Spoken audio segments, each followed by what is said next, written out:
Les deux voies de circulation du pont Wilson sont d'ores et déjà prêtes à accueillir le goudron pour les voitures. Sauf que la mairie semble vouloir ne réouvrir définitivement qu'une seule voie aux véhicules. Comme sur ce schéma, seul le sens nord-centre-ville serait ouvert à la circulation, avec à gauche du pont un passage de 4,20 m pour les vélos et les piétons.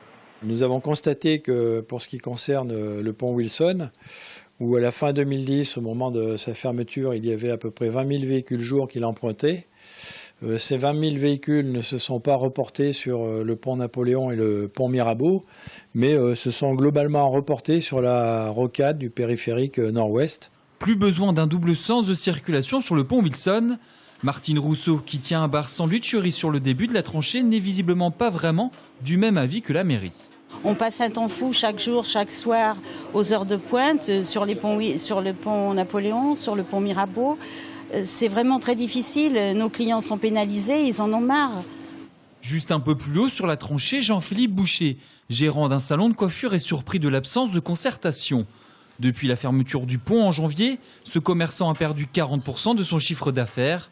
Attendant impatiemment la réouverture du pont aux voitures dans les deux sens, il est pour le moins surpris.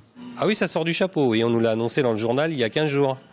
Donc nous n'étions pas au courant et donc nous sommes un peu estomaqués quand on apprend ce genre de choses et qu'on a l'impression déjà que c'est ficelé, que ça va être réalisé, fait. Il y a d'autres solutions même encore si nous le souhaitons, en faisant passer les piétons sur un trottoir exclusivement et de l'autre côté du trottoir du pont Wilson, faire passer les vélos.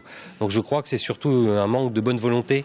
Côté mairie, officiellement, on en est encore au stade de la réflexion. Jean Germain devrait annoncer la décision définitive d'ici la fin de l'année ou début 2013.